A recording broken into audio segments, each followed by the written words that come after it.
طارق سعید صاحب، آپ کی باتوں سے تو یہ بھی پتہ چل گیا کہ اگر پاکستان تحریک انصاف کے دیگر ورکر ہیں، نظریاتی ورکر ہیں، مطلب وہ آج بھی موجود ہیں لیکن وہ پارٹی سے ناراض ہیں۔ میں آپ کو ایک بات بتاؤں لطیف لالا، یہ جو ہمارے بڑے ہیں نا، یہ اتنے کمزور اور اتنے غریب ورکرز ہیں کہ اگر ایک مسکال بھی یہ کرتے نا، ایک مسکال، تو یہ رینک بھی خود کریں گے، یہ جائیں گے بھی خود، وہ چاہتے ہی نہیں ہیں۔ میں اسپیشلی آپ کو جس آدمی کے بارے میں بتانا چاہتا ہوں، وہ تو چاہتا ہی نہیں ہے کہ اس پارٹی میں کوئی آئے، اور پھر خاص کر پرانا ورکر آئے، وہ تو اس چیز پہ سرے سے آمادہ ہی نہیں ہوتا ہے۔ اس میں تو اتنی مغروری ہے، اتنا تکبر ہے کہ وہ کہتا ہے کہ کوئی پرانا ورکر تو پارٹی میں سرے سے آئے ہی نہ، جو عمران خان کے سپاہی ہے وہ تو بے شک نہ آئے۔ تو ایسے میں کوئی کون پارٹی کرے گا اس کے ساتھ؟ میں تو کم از کم، ہاں میں پی ٹی آئی ہوں، میری طرف بہت سارے لوگ پی ٹی آئی ہیں، بس میں نے تو یہ ارادہ کیا کہ اس اپنے حجرے پہ ایک پی ٹی آئی کا جھنڈا کھڑا کر دوں گا، اور میرا اپنا ایک ووٹ ہے، وہ عمران خان کے نام ہے، وہ دے دوں گا، بس یہی کر سکتا ہوں، اس کے علاوہ تو کچھ نہیں۔ طارق سعید صاحب، موجودہ صورتحال کو دیکھتے ہوئے مختلف شیمہ گوئیاں ہیں، باتیں ہو رہی ہیں، بعض لوگ کہتے ہیں کہ جی بجٹ کے بعد جو ہے نا حکومت کی بساط لپٹ جائے گی، حالانکہ ٹائم تو اس کا 2023 تک ہے۔ اندازہ لگانے والے، تجزیہ کرنے والے اپنی اپنی آرا پیش کرتے ہیں۔ سپوز اگر الیکشن 2023 میں ہو یا 2023 سے قبل ہو، تو پاکستان تحریک انصاف کو آپ کہاں دیکھتے ہیں؟ لطیف لالا، پہلی بات تو یہ ہے کہ یہ جس طریقے سے کہتے ہیں آج حکومت جانے والی ہے، کل حکومت جانے والی ہے، میرے خیال میں عمران خان ایک ایسا لیڈر ہے کہ اس نے اس ملک کے لیے جو کیا، اس ملک کے اوپر جو احسان کیا، کسی سے ڈکا چھپا نہیں ہے، نہ چھپنے والا ہے۔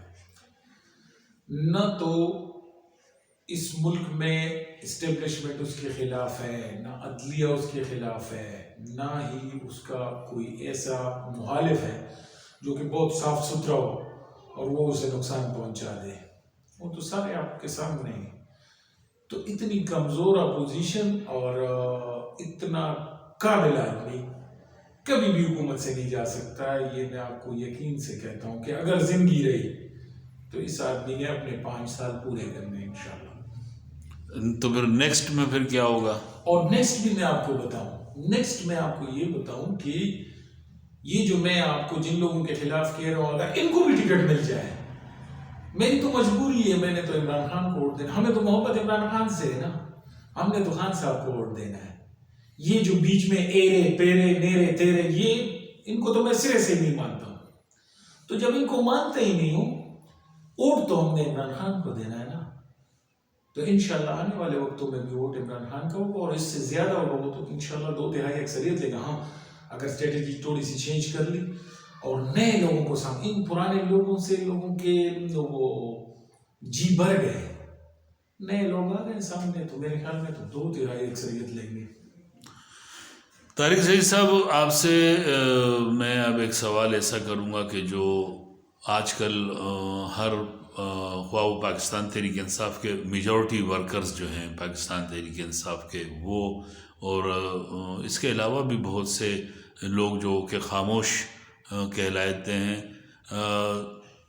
اسلامی صدارتی نظام کی بات کر رہے ہیں، یا بعض گشت کہہ لیجئے کہ چل رہی ہے، تو کیا سمجھتے ہیں کہ ملک کے لیے اسلامی صدارتی نظام بہتر رہے گا، یا یہ جو جس طریقے سے جمہوریت چل رہی ہے ہمارے ملک میں یہ بہتر ہے؟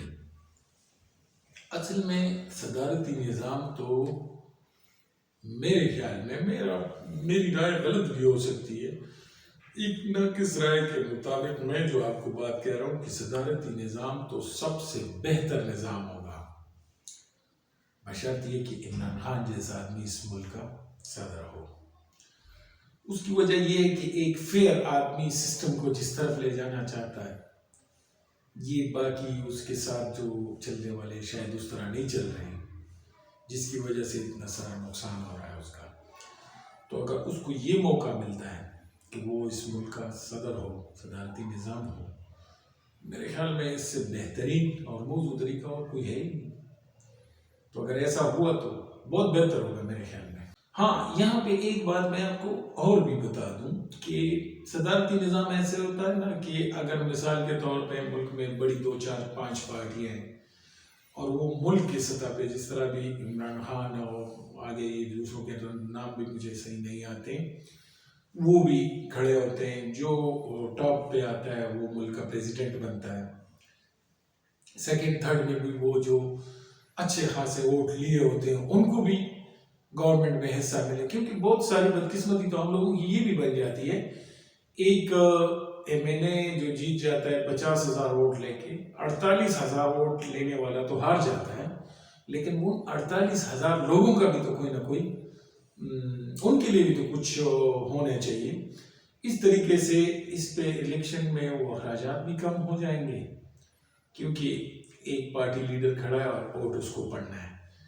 تو اس طریقے سے اخراجات کم ہونے کے ساتھ ساتھ جن لوگوں نے اپوزیشن کو ووٹ دیا ہوتا ہے ان کو بھی نمائندگی مل جائے گی. اور میرے خیال میں یہ ایسا سسٹم ہے کہ جن ممالک میں آپ خود دیکھ لیں، جن ممالک میں ایسا سسٹم ہے وہ سب سے کامیاب جا رہے ہیں. یہ تو بہت بگڑا تگڑا نظام ہے، اس سے تو صدارتی نظام بہت بہتر ہوگا. مقصد آپ کا یہ ہے کہ جس طریقے سے امریکہ میں یا دوسرے ممالک میں ہوتا ہے وہ صدارتی نظام جو ان کا ہے کہ 2 آدمی یا 3 آدمی الیکشن میں حصہ لیتے ہیں، عوام جس کو ووٹ دے دے وہ منتخب ہو کے اپنی کابینہ بنائے. جی بالکل یہی طریقہ ہے. اگر اس طریقے سے ہو یہ بہت بہتر طریقہ ہے میرے خیال میں. تو ہماری رائے تو یہ ہے، اور آگے کس طرح عوام کیا. بہت شکریہ طارق سعید صاحب، آپ سے بہت ساری باتیں ہوئیں اور بہت ساری باتیں جو ہے نا ہمارے ویورز نے بھی جانی، اور آپ کا جو ارادہ ہے اس کو بھی انہوں نے جان لیا. طارق سعید صاحب آخر میں کیا کہیں گے آپ، چونکہ آپ پاکستان تحریک انصاف کے پرانے ورکر ہیں اور آپ نے خود ہی کہا کہ پاکستان تحریک انصاف کے نظریاتی ورکر جو ہیں وہ دل برداشتہ ہو گئے، کیا کہیں گے ان سے؟ میں دونوں کو پیغام دوں گا، اپنے مردان کے جو رہنما ہیں ہمارے ان کو بھی یہ پیغام دیتا ہوں، اور پارٹی ورکرز کو بھی جو ناراض ہیں. پارٹی ورکرز کو کے نام تو میرا یہ پیغام ہے کہ خدا را آپ پارٹی سے جتنے بھی ناراض ہوں، آپ کو یہ پتہ ہے کہ عمران خان کی ایک سوچ ہے، ایک ویژن ہے، وہ ہم سب کے لیے ایک جیسے سوچ رہا ہے، تو کبھی بھی اس کا ساتھ مت چھوڑیں. اس میں ہم سب کی، اس پورے پاکستان کی بھلائی ہے. اور مردان کے جو آقا ہیں ان کے لیے بھی یہ پیغام دل سے میں کہہ رہا ہوں کہ خدا را آپ لوگ بھی ورکر پہ تھوڑا سا رحم کریں. کوئی نہیں اس کو اتنا نیچ بھی نہ سمجھے، ان کے ساتھ بھی بیٹھ جاؤ، ان کے ساتھ بھی بات کر لو. یہ بھی آپ کے ورکر ہے، آپ کے کام، آپ کے نعرے لگاتے رہیں.